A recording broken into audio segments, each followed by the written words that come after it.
रामकृष्ण हरी मंडळी, आपल्या भक्ती चॅनलमध्ये तुम्हा सगळ्यांचं मनापासून खूप खूप स्वागत. 31 डिसेंबर वर्षाचा शेवट आणि पुत्रदा एकादशी. ज्याही महिलांना संतान प्राप्तीसाठी सेवा करायची आहे त्यांच्यासाठी अतिशय सुंदर असा योग.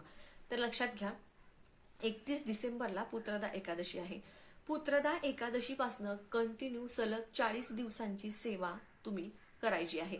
ज्यांना 40 दिवसांची सेवा करणं शक्य नाही त्यांच्यासाठी मी देखील सेवा सांगणार आहे, उपाय देखील सांगणार आहे. मात्र सगळ्यात प्रभावी सेवा, कारण सेवेमध्ये कंजूसी खरंच करायला नाही पाहिजे. तर 40 दिवसांची सेवा, खूप महिलांना याचा अनुभव देखील आलेला आहे. ती सेवा मी आता तुम्हाला सांगते. बघा, पती पत्नीने एक दिवस तरी सोबत सेवा करायची आहे. अर्थात आता पुरुषांना कामावर जायचं, ऑफिसला जायचं असतं तर होत नाही, पण मात्र पहिल्या दिवशी तरी सोबत सेवा करायची. आता सेवा काय करायची, कशी करायची ते सांगते. सगळ्यात आधी सकाळी अंघोळ वगैरे झाल्यानंतर, देवांची पूजा वगैरे झाल्यानंतर सूर्याला दोघांनीही जल अर्पण करायचं आहे, म्हणजेच अर्घ्य द्यायचं आहे.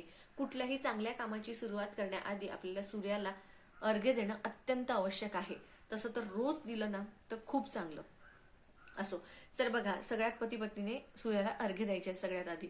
त्यानंतर तुम्ही एरवी एकादशीला उपवास व्रत करत नसाल, व्रत म्हणजेच उपवास करत नसाल, तर या एकादशीला तरी तुम्हाला व्रत हे करायचं आहे. तुम्ही फराळाचे पदार्थ खाऊन हे व्रत करायचं आहे. तुम्ही खाऊ शकता. तर बघा, देवांची पूजा झाल्यानंतर पती पत्नीने दोघांनीही देवघरासमोर बसायचं आहे. अर्थात पिवळ्या रंगाचे वस्त्र जर तुमच्याकडे असतील तर तुम्ही घालूनच बसा.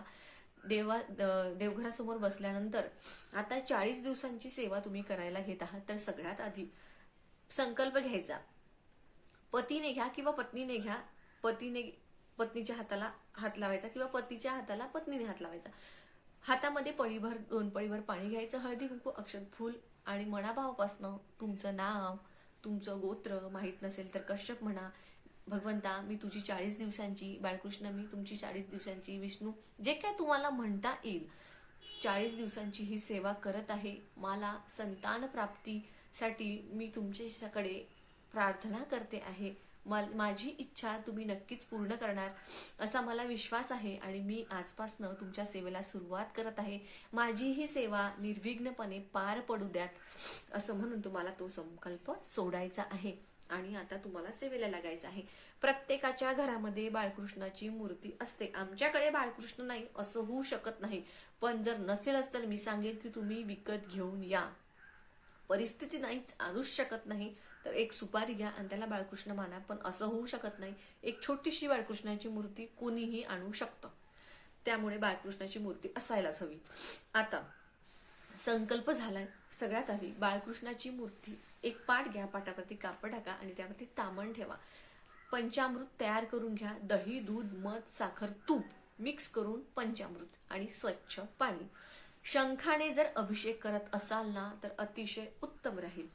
नसेल शंख, हरकत नाही, पळीने पाणी टाकत अभिषेक करायचा.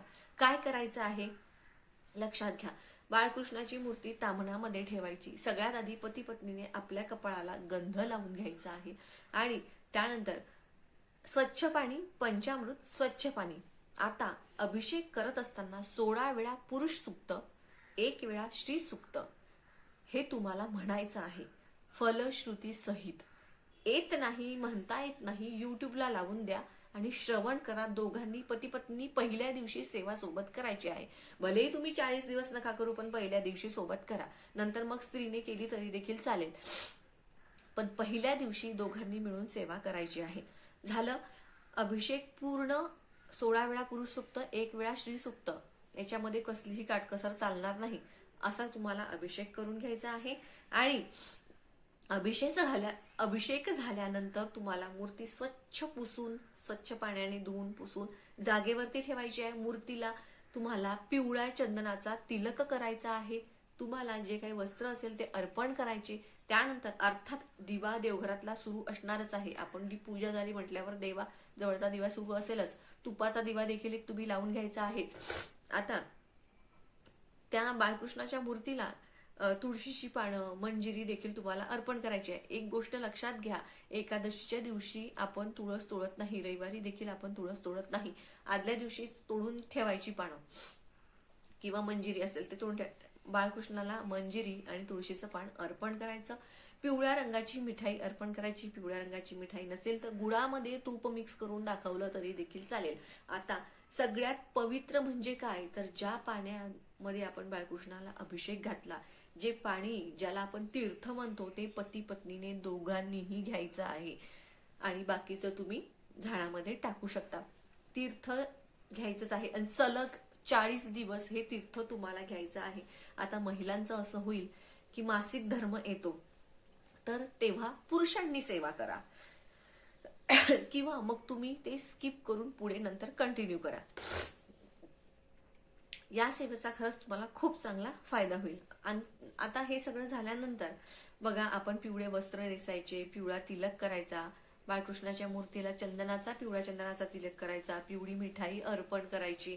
त्याचबरोबर बघा, तुम्ही 108 वेळा संतान गोपाल मंत्राचा जप देखील करायचा आहे. पती पत्नीने दोघांनी करायचा आहे. 108 वेळा संतान गोपाल मंत्राचा जप तुळशीच्या माळेवर करायचा आहे. तुळशीची माळ कुठेही विकत मिळेल, पूजा साहित्याच्या दुकानात तुम्ही घेऊन या. तर अशी 40 दिवसांची सलग कंटिन्यू रोज तुम्हाला असंच करायचं आहे. असाच अभिषेक, अशीच सेवा, असंच करायचं आहे. आता ज्यांना काहीच शक्य होत नाही एवढं 40 दिवस करायचं, त्यांनी निदान 1 दिवस तरी पती पत्नीने मिळून जशी मी सेवा सांगितली तशी सेवा करा, ते तीर्थ घ्या. आता हा झाला सेवेचा भाग. मी कधीही आधी उपायांच्या आधी सेवेवर विश्वास असतो. तर बघा, आता उपाय सांगते. उपाय हा आहे शिवपुराण कथेतील उपाय आहे. त्यासाठी आपल्याला शिव मंदिरात जायचं आहे. अर्थात तुम्ही संध्याकाळी प्रदोष काळात गेलात तरीही चालेल, पती पत्नीने सोबत गेलं तरीही देखील चालेल. सोबत भस्म, दिवा, त्याचबरोबर अखंड तांदूळ म्हणजेच अक्षदा, 5 बेलपत्र, पांढरी फुलं, हे साहित्य, पूजेचं साहित्य, कपूर वगैरे, धूपदीप सगळं घ्यायचं. आणि जे आता उपायासाठी लागणार आहे ते म्हणजे श्रीफळ. श्रीफळ म्हणजेच नारळ घ्यायचं आहे. त्याचबरोबर लाल किंवा पिवळ्या रंगाचं ब्लाउज पीस, तुम्ही ब्लाउज पीस घेऊ शकता. कापड असेल तर कापड, जेही तुमच्या घरामध्ये कोरं असेल, लाल किंवा पिवळ्या रंगाचं कापड तुम्हाला घ्यायचं आहे. कापड एवढं घ्या की त्यामध्ये नारळ व्यवस्थित गुंडाळला जाईल. हे संपूर्ण साहित्य, त्याचबरोबर 1 लोटा जल, पंचामृत असेल तर पंचामृत, दूध घेऊन जा. काही जे असेल साहित्य पूजेचं ते घेऊन मंदिरात जा. सगळ्यात आधी अभिषेक करायचा. पाणी असेल, घेऊन गेला असेल पाण्याने, मग दुधाने किंवा पंचामृताने, परत स्वच्छ पाण्याने अभिषेक झाला. भस्म लावा. अखंड तांदूळ जे नेले ते अर्पण करा. 5 बेलपत्र जे तुम्ही नेले आहेत, तो षडाक्षर मंत्र म्हणून पती पत्नीने मिळून एकामेकाच्या हाताला हात लावून अर्पण करायचे. ओम नमः शिवाय म्हणून किंवा श्री शिवाय नमस्तुभ्यम म्हणून ते 5 बेलपत्र अर्पण करा. त्यानंतर एक सांगायचं राहून गेलं, जाताना तुम्हाला सोबत खीर सुद्धा घेऊन जायची आहे आणि तूप सुद्धा घेऊन जायचं आहे. त्यासाठी तुम्ही द्रोण घेऊन जा तिथे तुम्हाला ठेवण्यासाठी. तर ते सुद्धा तुम्हाला तिथे ठेवायचं आहे. आणि आता ही संपूर्ण पूजा झाल्यानंतर तुम्हाला तिथे गेल्यानंतर दोघांनी, अर्थात तो नारळ, तो ब्लाउज पीस पती पत्नी दोघांनी मिळून किंवा मग पत्नीने तो नारळ त्या कपड्यामध्ये गुंडाळायचा आहे. अशा पद्धतीने गुंडाळायचा आहे की तो दिसला नाही पाहिजे. गुंडाळच असताना तुमच्या मनातली इच्छा, हे भोलेनाथा मला पुत्र हवा आहे, पुत्री हवी आहे, किंवा मला संतान हवी आहे, तुझ्या कृपेने मला एक संतान होऊ देत, किंवा तुमची जीही इच्छा असेल ती मनाभावापासून तुम्हाला संतान प्राप्तीची बोलायची आहे. पण हे बोलण्याआधी मी तृप्ती, कश्यप गोत्रातली, तुम्ही तुमचं नाव घ्यायचं आहे. गोत्र माहित नसेल तर कश्यप म्हणायचं आहे.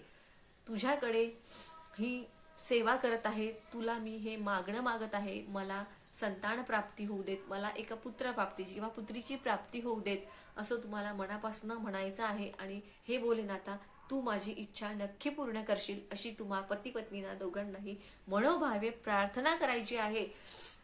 अशी पूजा झाल्यानंतर तुम्हाला ते जे तुम्ही 5 बेलपत्र तिथे अर्पण केले होते, त्यातले 2 बेलपत्र तुम्हाला उचलून घ्यायचे आहेत.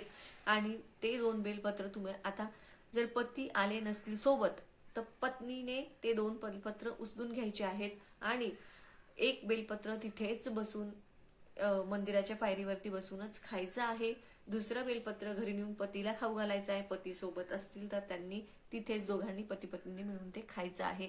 तर हा आहे शिवपुराण कथेतील उपाय. हा देखील तुम्ही करून बघा.